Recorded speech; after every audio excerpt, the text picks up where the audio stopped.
Bienvenue sur la chaîne Azuratech. Abonnez-vous et actionnez la cloche pour ne pas manquer les prochaines vidéos. Bonjour à tous, dans cette vidéo je vous propose de découvrir une pointeuse. Elle est déjà fabriquée, nous l'avons là sous les yeux, je vais vous expliquer comment je l'ai créée, comment elle fonctionne.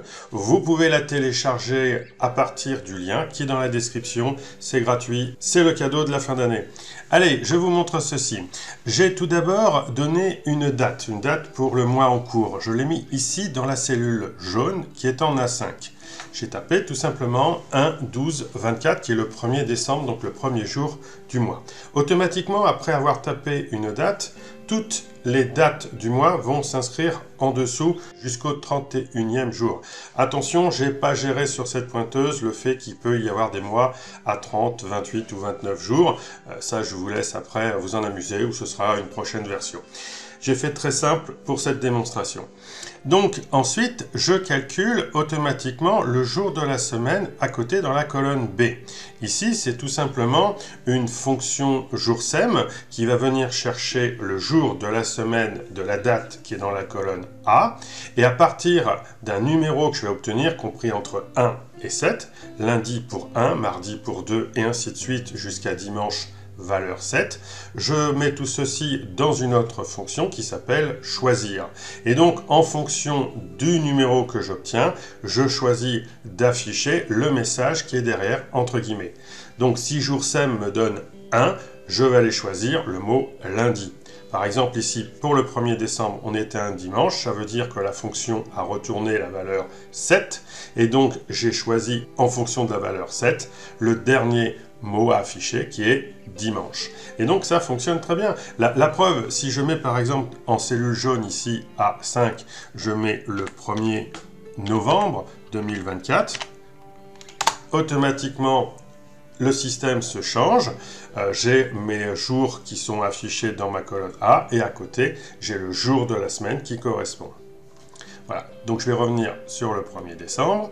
Et donc, étape suivante, j'ai profité de ceci, de traiter en réalité ce jour de semaine pour aussi faire une mise en forme conditionnelle. Et pour les week-ends, je mets les cellules en gris. Donc là aussi, comment ça fonctionne? Tout simplement, il faut sélectionner toutes les cellules du tableau, aller dans mise en forme conditionnelle et j'ai déjà créé une règle. Alors pour la visualiser, on va dans gérer les règles. Voici la règle qui a été créée, donc on peut la modifier. J'ai utilisé une formule et ma formule la voici. Donc en réalité, je reprends la fonction joursem de la première cellule, celle qui est en A5, et je vais aller chercher le numéro du jour de la semaine. Et bien évidemment, je compare ce jour de semaine à la valeur 6. Pourquoi la valeur 6? Tout simplement parce que les valeurs qu'on obtient, je vous rappelle, 1 pour lundi jusqu'à 7 dimanche. Donc ça veut dire que 6 c'est samedi, 7 c'est dimanche. Et dès l'instant où c'est vérifié, je demande à changer le format de la cellule en gris ou une autre couleur. Je vous rappelle que pour changer la couleur, c'est simplement en cliquant ici sur format, remplissage, et on choisit la couleur que l'on veut. Donc moi j'ai choisi du gris par exemple. Je reviens et je ferme ma boîte. Donc voilà pour déjà comment j'ai structuré et coloré mon tableau. Ensuite, j'ai fait en sorte que chacune des cellules qui sont à l'intérieur du tableau, donc ici entre C5 et E35, tout cela soit formaté en heures. Donc j'ai bien choisi le format heure sur mon ruban. Enfin, pour terminer, je vais faire le calcul de tout ça. Alors, si on fait une somme et qu'on est formaté en heures, bien évidemment, on ne va pas pouvoir comptabiliser les heures au-delà de 24 heures. Ça ne marche pas. Tout simplement, regardez, je vous le fais sur le côté. Si j'ai par exemple 4h50 et en dessous, j'ai 19h50 et 5h30. Si je veux faire la somme de tout ça, ça va dépasser 24 heures. La preuve, je fais une somme automatique, je dis OK, ping, il me dit 6h10. Donc ça ne marche pas parce que le format n'est pas bien sélectionné. Et pour le faire afficher, il faut tout simplement rester sur la cellule qui va faire la somme. On va revenir ici sur le ruban, on va choisir autre format numérique et on va aller dans la catégorie personnalisée. Dans cette catégorie personnalisée, vous avez effectivement HHMM, qui est le format des heures. Mais attention, ce n'est pas le bon format qu'il faut utiliser quand on fait un calcul. Ça, c'est juste le format d'affichage d'une journée de 24 heures. Pour avoir le bon format, il est un petit peu plus bas, il est ici. Il s'appelle H entre crochets MMSS. Pourquoi entre crochets? Parce qu'il est facultatif. Ça veut dire qu'effectivement, on ne va pas éventuellement calculer les heures si on n'en a pas besoin. C'est un peu subtil hein, comme astuce. Moi, je fais en sorte de choisir ce format-là. Je dis OK. Et vous allez voir que là, ça fonctionne. J'ai bien 30 heures et 10 minutes.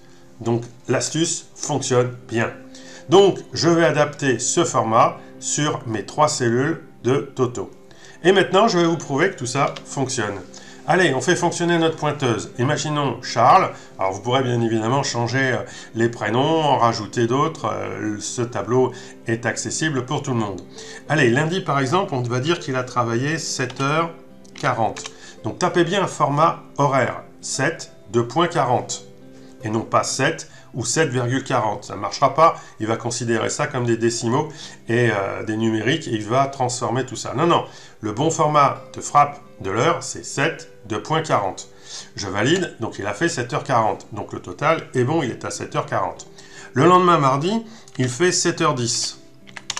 Donc ça va faire 14h50. Oui, ça marche. Continuons. Mercredi, il a travaillé par exemple que le matin pendant 4 heures. Donc 4. Et si c'est juste 4 heures, je ne tape pas 4, je tape bien 4:00. On garde la même idée. Hein. Hop, allez, ça se cumule bien, on est à 18h50.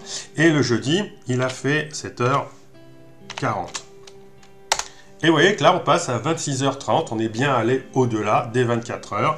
Et je vais mettre les heures du vendredi. Et ça fonctionne bien, on est bien à 33h20 pour cette première semaine pour Charles. Donc là, vous pouvez continuer à exploiter ce tableau, rajouter des heures au fur et à mesure. À chaque fois qu'une personne a fait son nombre d'heures dans la journée, elle inscrit tout simplement son nombre d'heures exact, bien respecter le format, je vous le dis une dernière fois. Et à partir de là, vous avez votre pointeuse qui fonctionne très très bien. Et donc, vous pouvez la développer pour autant de personnes que vous voulez. C'est une base de travail, bien évidemment. J'ai essayé de faire le plus vite possible pour toujours faire une vidéo courte. J'espère que vous avez bien saisi toutes mes explications. En tout cas, vous l'avez en téléchargement à partir du lien dans la description.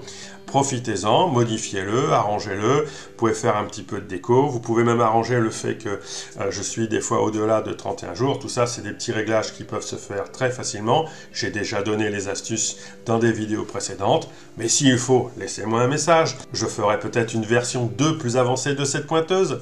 En tout cas, amusez-vous bien avec. Et je vous retrouve pour une prochaine vidéo.